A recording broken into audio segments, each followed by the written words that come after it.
दोस्तों नमस्कार। अभ्यास खंड सेकंड से ये पहली डिक्टेशन है।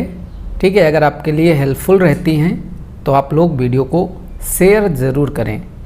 इसमें दोस्तों प्रतिलेखन संख्या पहला और दूसरा रहेगा। डिक्टेशन स्टार्ट होगी 5 सेकंड के बाद। स्टार्ट। महोदय, पर्यावरण से तात्पर्य किसी एक व्यक्ति के परिवेश से नहीं वरन व्यक्ति के, समाज के, राष्ट्र के और इस सारी पृथ्वी के ही परिवेश से है, जिसका प्रभाव व्यक्ति, समाज, राष्ट्र और सारे विश्व पर पड़ता है। पर्यावरण से तात्पर्य पेड़ पौधों, नदी पहाड़ या किसी तंत्र विशेष से नहीं वरन उस समग्र वास्तविकता से है जिस पर मानव मात्र का अस्तित्व और उसका संपूर्ण आध्यात्मिक एवं भौतिक विकास निर्भर है। अस्तित्व केवल शारीरिक स्वास्थ्य ही नहीं, मानसिक भी। स्वस्थ शरीर में स्वस्थ मन ही अच्छे स्वास्थ्य की परिभाषा है। शारीरिक स्वास्थ्य हमारे आहार पर निर्भर है, जिसका स्रोत इस पृथ्वी का जलथल वायुमंडल है। मानसिक स्वास्थ्य भी प्रकारांतर से इन्हीं पर निर्भर है, क्योंकि जैसा खाए अन्न वैसा बने मन। स्वस्थ जीवन पर सबसे अधिक प्रभाव हमारे चिंतन का, हमारी परंपराओं का और उन सब परिस्थितियों का पड़ता है जो हमारे ऊपर आरोपित हैं या की गई हैं या की जा रही हैं। इसलिए पर्यावरण या परिवेश में जल थल वायु ही नहीं बल्कि वे सारे घटक महत्वपूर्ण हैं जिनका कुछ भी प्रभाव हमारे जीवन पर, हमारी क्रियाशीलता पर पड़ता है। जैसे हमारे विचार, हमारे आचरण और हमारी परंपराएं एवं संस्कृति आदि। सदा से मानव की आकांक्षा उन्नति और विकास की रही है। जगत का अर्थ ही है गतिमान, और गति दोनों ओर संभव है। उन्नति की ओर भी और अवनति की ओर भी। पहली को हम प्रगति कहते हैं, दूसरी को अगति, विगति, अधोगति या दुर्गति कह सकते हैं। वास्तव में मनुष्य ऐसा जटिल प्राणी है जिसमें अनेक विरोधाभासी और असंगत प्रतीत होने वाली प्रवृत्तियाँ और प्रक्रियाएं होती हैं।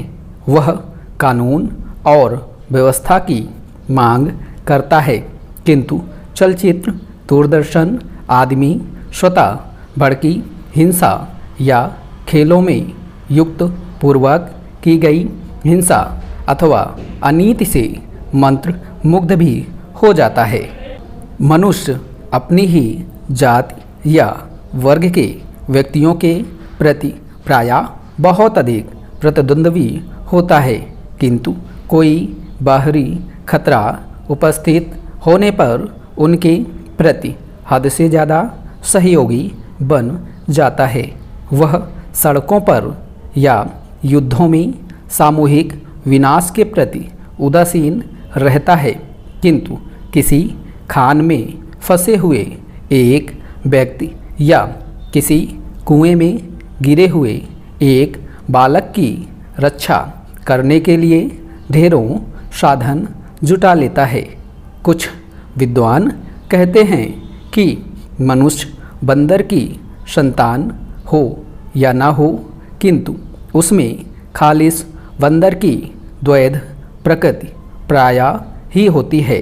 उसमें शाकाहारी बंदरों की भांति वृक्षों में उछल कूद करने की प्रवृत्ति तो होती ही है, साथ ही ऐसे बंदरों की स्वाभाविक जिज्ञासा भी होती है जो अत्यंत संगठित गिरोहों में रहते हैं और भांति भांति का मांस खाने में मजा लेते हैं।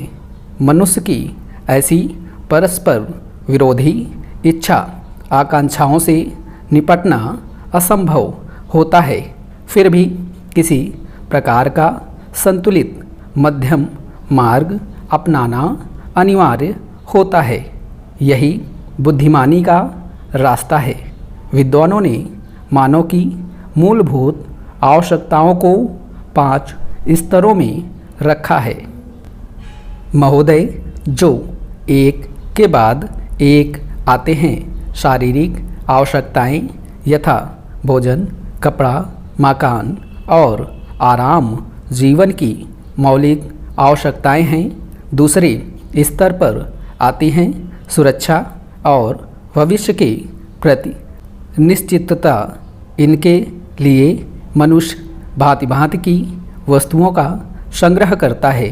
फिर है सामाजिक आवश्यकताएं, जैसे अपने परिवार के भीतर और फिर बाहर के दूसरे लोगों से अच्छे संबंध बनाए रखने के लिए सामाजिक, आर्थिक, राजनैतिक और मनोरंजनात्मक संगठन बनाना। चौथे स्तर पर हैं अहम संबंधी आवश्यकताएं, जैसे आत्मसम्मान, आत्मविश्वास और आत्मतुष्टि आदि। आत्म परितोष अर्थात उन्नत विकास और ख्याति प्राप्त की क्षमताओं को साकार करना व्यक्ति की अंतिम और उच्चतम अपेक्षाएं हैं। इन आवश्यकताओं की पूर्ति के लिए मनुष्य अपने आसपास उपलब्ध पर्यावरण का दोहन करता है। जल थल वायु ही नहीं, पेड़ पौधों, पशु पक्षी, जीव जंतुओं तक का उपयोग करता है। सभी शक्तियों का, यहाँ तक कि सबल व्यक्ति अपने से निर्बल व्यक्तियों तक का दोहन करता है, जो शोषण की सीमा तक पहुँच जाता है। इसके लिए भांति भांति की तकनीकें खोजी और अपनाई जाती हैं।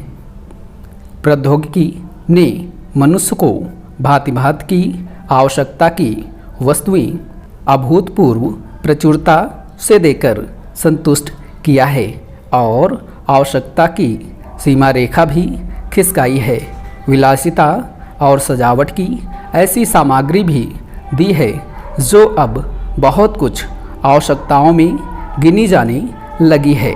स्वचल वाहन, दूरदर्शन, धुलाई मशीन, सफाई मशीन, सिलाई मशीन, स्टोव चूल्हे, मिक्सी, फ्रिज आदि आदि अब बहुत से लोगों के लिए अनिवार्य आवश्यकता की कोटि में आ गई हैं।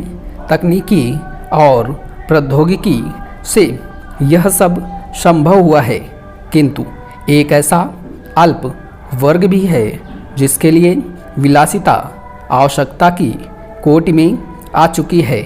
विज्ञान की जन समुदाय के लिए तो मौलिक न्यूनतम आवश्यकताएं भी विलासिता ही बनी हुई हैं। औद्योगिकरण के सहारे मनुष्य ने जितना भी विकास किया है उसे वह उन्नति कहकर संतोष करने लगता है और अपनी द्वैध प्रकृति के कारण यह ध्यान नहीं देता कि इस विकास से वर्गभेद पनपा है। अमीरी गरीबी के बीच की खाई चौड़ी हुई है।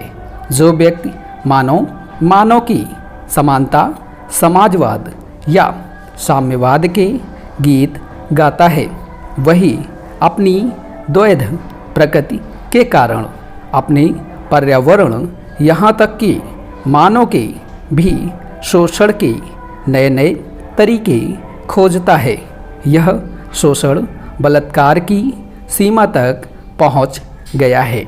मनुष्य ने अपनी बुद्धि का प्रयोग किया, फलस्वरूप भांति भांति का औद्योगिकरण हुआ और जल थल वायु सब प्रदूषण के शिकार हो गए।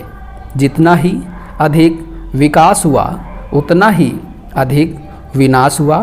प्राकृतिक संपदा का भीषण ह्रास हुआ।